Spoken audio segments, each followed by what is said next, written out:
የመጀመሪያይቱ ክርስቲያን የመጀመሪያይቱ ደቀ መዝሙር ትኮናት የመጀመሪያይቱ ምእመን የመጀመሪያይቱ ሐዋርያዊት እመቤታችን ናት።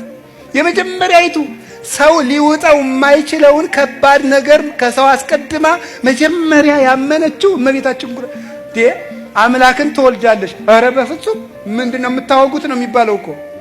ይሄም አይደረግ ነገር ነው። አምላክን ሰው አይወልደውም ሳትን ኧረ እኔ ወንድ ሳላውቅ እንዴት ይሆናል ይሄ ነገር? ለእግዚአብሔር የሚሳነው ነገር የለም ብሏታል።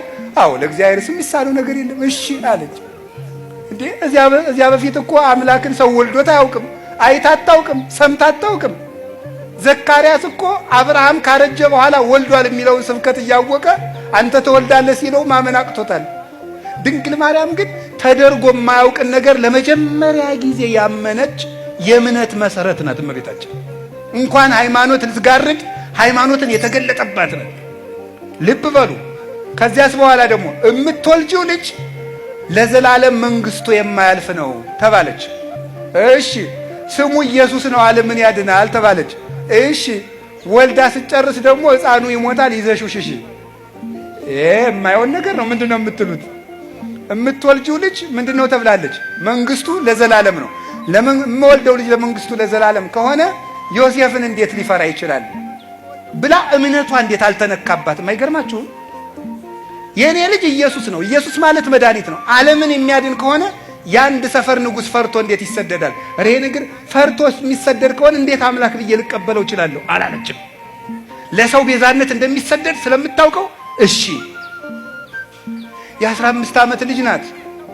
መንገድ ሄዳ አታውቅም፣ ሀገር አታውቅም። ሴት ናት፣ ልጅ ናት። በ15 ዓመቷ ልጅ አዝለሽ ግብጽ ሂጂ። እንዴት ያለ መከራ ነው እናንተ!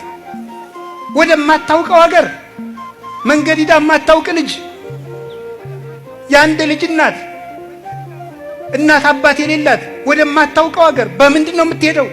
መኪና የለም፣ ፈረስ የለም፣ በቅሎ የለም፣ ሰረገላ የለም፣ በአህያ ለዚያውም በእስራኤል የክረምት ወራት በረዶ በበዛበት ሄዳስ ግብጽ የምታርፈው ወማን ቤት ነው? የትም ማረፊያ የሌላት። ለዚህ እኮ ነው ሊቁ ይጽብበኒ እግዝእትየ ከመ ጸበበኪ ዓለም በምልኡ ያለ። እናቴ አንቺን ግብጽ ስትሄጂ ዓለም እንደጠበበሽ ሁሉ የኔ እናት እኔን ይጥበበኝ አላት ሊቁ። እኔን ዓለም ይጥበበኝ አንቺን እንደጠበበሽ ብሎ ያለቀሰላት ለዚህ ነበረ። እንዲህ ብላ ተቸግራ ሄደች። እሺ 700 ኪሎ ሜትርን በእግርሽ ሂጂ። እሺ እማን ቤት ነው የማርፈው? መንገድ ላይ ሴት ነው የማርፈው? የለም። እየተሰቃየች ሄደች። ኢትዮጵያን ደግሞ ዙራ ተንከራታ ግብጽ አርፋ ደግሞ ነይ ኢየሩሳሌም ሂጂ። እሺ የወለድሽው ልጅ ዓለምን የሚያጠግብ ነው፣ ግን ደግሞ እንጀራ ትለምናለች። የወለድሽው ልጅ ለዓለም ሁሉ የህይወት ውሃ ነው፣ ውሃ ይጠማታል። በእግሯ ትሄዳለች፣ አውሬ ያስደነግጣታል። ተመልሳ መጣስ ደግሞ ያንን ለፍታ ያሳደገችው ልጇን ደግሞ ልንሰቅልብሽ ነው ተባለ። አንድ ሳይንቲስት የተናገረው ነገራችሁ።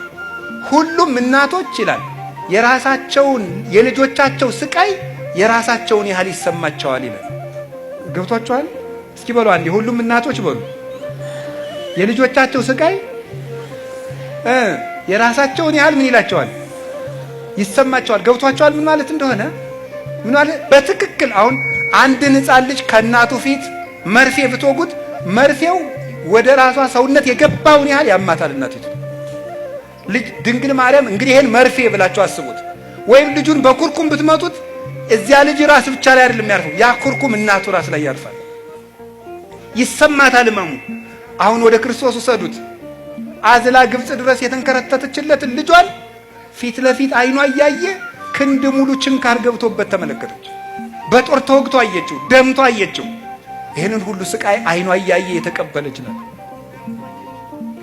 ግን ደግሞ በዚያው አይኗ ደግሞ ተነስቶ አየችው፣ አርጎ አየችው። ታዲያ የሰማዕታት እናት የተባለች ለዚህ እኮ ነው። በዕለተ ዓርብ ከመስቀሉ ስር ቆማ እነሱም ከመስቀሉ ስር በእውነት አደባባይ እንዲቆሙ ምስክር የሆነቻቸው እመቤታችን ቅድስት ድንግል ማርያም ስለሆነች የሰማዕታት እናት በሉ እንጂ። መከራውን ጀምራ ሰጣቸው። በመከራው ፍጻሜ ደግሞ ደስታ አይታ እነሱም ከክርስቶስ ጋር ቢሰቃዩ መልሰው ደግሞ በተሰቃዩበት ስቃይ ተስፋ እንደሚያገኙ ምስክር ሆና የቆመችላቸው ድንግል ማርያም ስለሆነች የሰማዕታት እናት ትባላለች።